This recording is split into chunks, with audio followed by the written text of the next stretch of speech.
Hi guys, good day. Engineer Caps again. So, sorry at ngayon lang po ulit nakapag-upload. Masyadong na-busy lang sa trabaho. I got a lot of responsibilities to handle. So, for today's video, I will try to make a part 3 for this space truss. Actually, this is a special request from my students, my civil engineering students from the University of San Agustin in structural theory.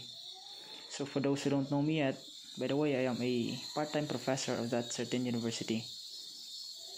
So shout out sa mga student ko dyan, CE3C and CE3D. Now, ano yung part 3 na ito? So in our previous video, same orientation, same dimensions. Yung nangyari lang kasi, sa previous video, may value tayo ng Py which is 10 kN that is acting along y direction downwards, and also we have a force acting along positive x. Yung px natin dito is positive 5 kN. Now, what if tinanggal natin yung load na yun? Wala tayong py, wala tayong px. Ano yung mangyayari? If you have a given, okay, if the maximum allowable axial force that each member can carry is 10 kN, kumbaga, binigyan kanya ng allowable or the design capacity of each member. So, 10 kN para kay CD, 10 kN para kay AD, 10 kN para kay BD. Question is, what is the maximum allowable value of Py? Or let's say this is the weight that it can carry. So, actually, pinalabas ko sa exam nila. At yung ginawa nila is kinuha lang nila yung y component nito, Py, yung y component nito, By, and also Cy.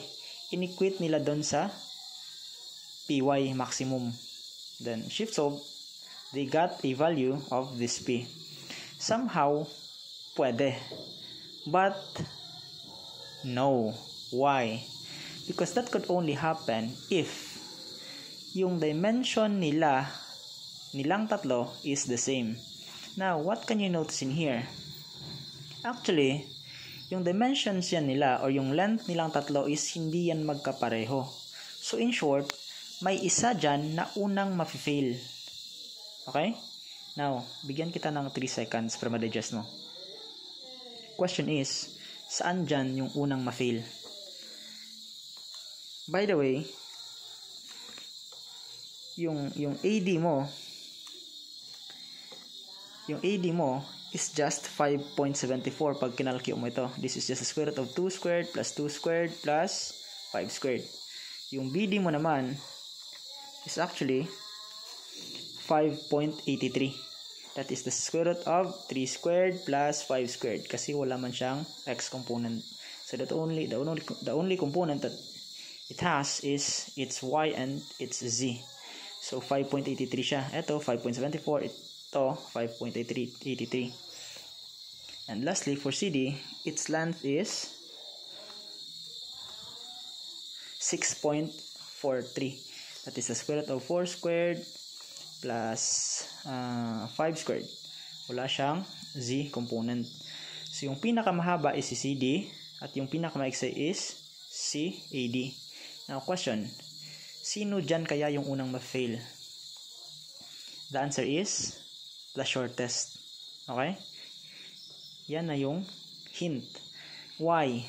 Kasi, kung siya yung pinakamaikse or if it is the shortest among the three, kailangan niyang maging inclined. Kumbaga, siya yung pinaka-steepest or pinaka-inclined sa kanilang tatlo. Okay?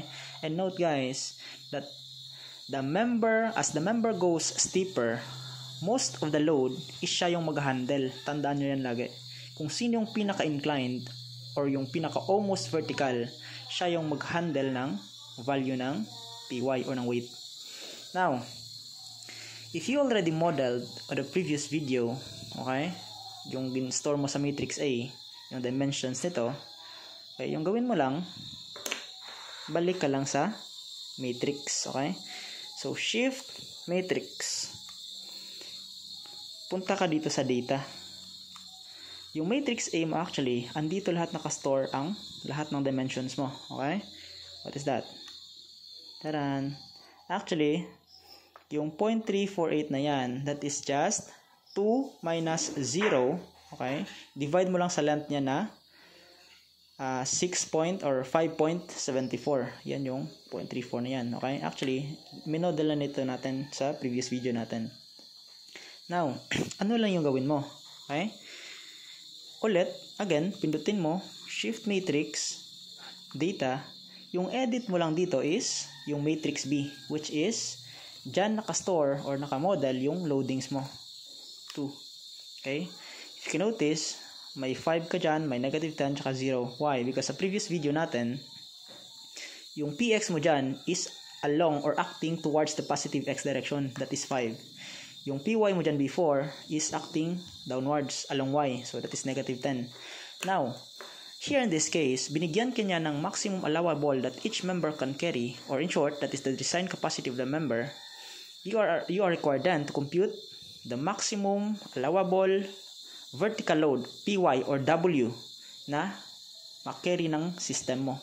So, yung gawin mo, tanggalin mo lang dyan si 5. Gawin mo yung 0. Okay? Now, question is, where is that PY acting? Okay? It is acting again, or still, acting towards negative Y direction. So, in short, gawin mo lang yung what? Gawin mo yung negative 1. Now, you're gonna ask why. Okay, later I'll explain.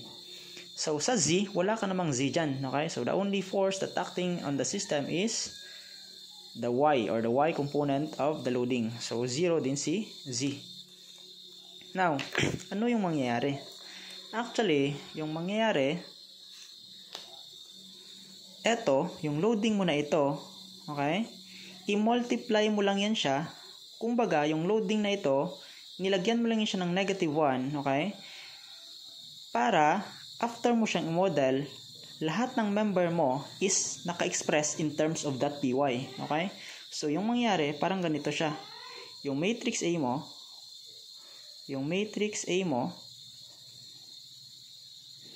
naka-model siya. 1, 2, 3. 1, 2, 3. 1, 2, 3. Ito is para sa dimensions. Okay? Now, how about your matrix B? Yung matrix B, is nakaganito siya. Eto, naka PX, naka PY, naka PZ. But, here in this case, yung nangyari, 0 si PX, PY is negative 1, PZ is 0. Question is, again, why is it negative 1? Kasi, yung mangyari, yung buong model na ito, i-times lang natin yan siya sa PY. Sir, ba't di mo nilagay si PY dyan? Kasi wala kang value. That is the thing that you're looking for. So, kung baga, yung mangyari later, okay, yung AD mo is naka-express in terms of PY. Eto ngayon yung hinahanap mo. Same goes for your BD. In terms of PY yan. And lastly, for your CD. In terms of PY yan sila lahat. Sorry. Now, anong gagawin? Okay?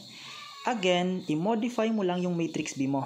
Okay? So, after na-edit mo na siya, okay? Pindutin mo si AC.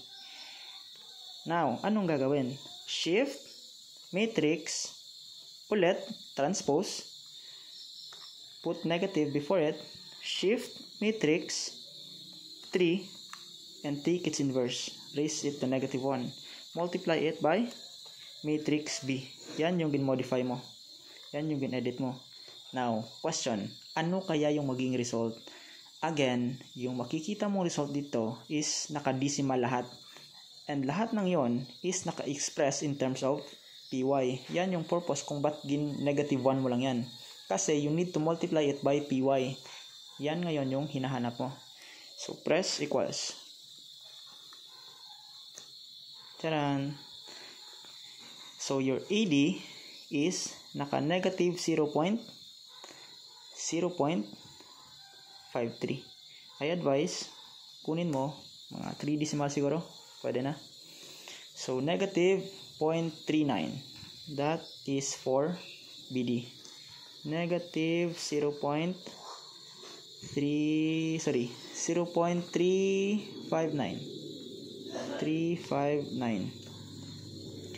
And for CD, that is negative 0.296. Negative 0.296 PY.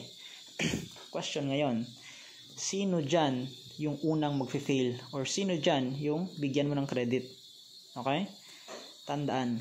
Again, I already gave you a hint before na kung sino yung pinakamaiksing member. This is 5.74, this is 5.8 yata, ito 6 point something.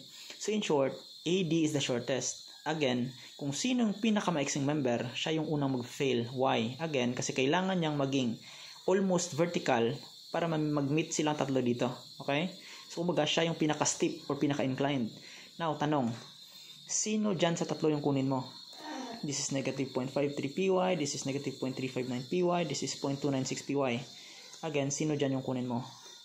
So, tandaan, kung sino yung may pinakamalaking decimal, siya yung kunin mo. Why? Because siya yung unang mag-fail. Okay? So, i-prove natin. Makinig. If we'll take AB, or if we'll take AD, yung mangyari niyan, AD is just negative 0.530 PY. Sorry, PY. Now, what is the allowable value of AD? So, binigay na yan sa problem. Okay? So, kumbaga, the maximum or the allowable actual force na kaya niyang i-carry is 10 kN. So, substitute mo dyan. What's that? 10 is equal to negative 0.530 PY. So, in short, PY is just 10 over negative 0.530. Okay? So, what is that? 10 divide mo lang siya sa negative 0.530. So, the maximum value of PY na kayang mahandle ni AD is negative 18.87 kN. This is for AD. This is for AD. This is for AD. Now, question. Ano naman kaya yung kayang i-handle ni BD? Okay? So, for BD, yung mangyari, maulit lang. That is 10 over negative. Kung ilan yung coefficient niya. That is negative 0.0359. Okay? So, what is that? So, pag nag-calcio ka, pwede mo itong gawin na alpha x. Okay? Tapos, utusan mo siya, calculate. Calc. Now, substitute mo ngayon yung value na x, which is negative 0.359. Diyan. So, in short, yung kayang mahandle ni BD is negative 27.86 kN. Okay? So, ito ngayon yung kayang i-handle ni BD. Okay? And lastly, for CD, yung PY na kayang mahandle or maximum value of Y na kayang mahandle is just 10 over, that is negative 0.296. What is that? Again, calculate negative 0.296. So, yung kaya niyang mahandle for member CD is negative 33.78 kN.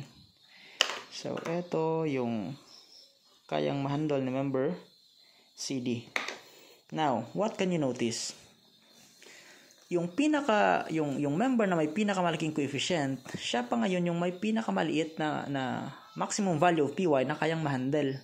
Now, sabi ko I told you before, or sabi ko na kanina, kung sino yung pinakamaiksing member, siya yung magiging critical, or in short, siya yung pinakaunang ma-fail, okay? So, saan ngayon dito yung kukunin mo? Is it 18, 27, or 33? The answer is 18. Why? Kasi, kapag niload mo yung buong system mo, yung buong space thrust mo na ito, with this amount of load, 18.87, okay? Kaya pa yung i-handle ni AD. Of course, kayang-kaya din i-handle ni BD. Why? Because yung maximum na kaya niyang i-handle is 27. In short, 18 is a way smaller than kaya niyang i-handle, which is 27. So, kumbaga, eto, almost mag-fail na. But this is the limit. Pag dinagdagan mo pa yan, of course, eto, failure na. Eto, nagpapadagdag pa. Okay? And how much more? Eto. Now, pag niload mo ito, yung member AD mo is fail na. Eto, almost ma-fail pa lang. Sa limit na siya. Eto, nagpapadagdag pa. Now, what if ito niload mo? Yung dalawang ito, wala na, bumigay na. Eto, nagpapadagdag pa. Okay? So, in short, again, by just one glance, tingnan nyo lang lagi kung sino yung pinaka maiksing member. Siya yung unang mag-fail. Okay? So, sa tatlong ito, yung pinakamaliit yung kunin nyo. So, this is the answer. This is 18.87. So, tandaan lagi, yung pinakamaliit na load, yan yung sagot. Okay? Saan yan galing? Again, dun yun galing sa pinakamaiksing member. Okay? So, that's all. Thank you.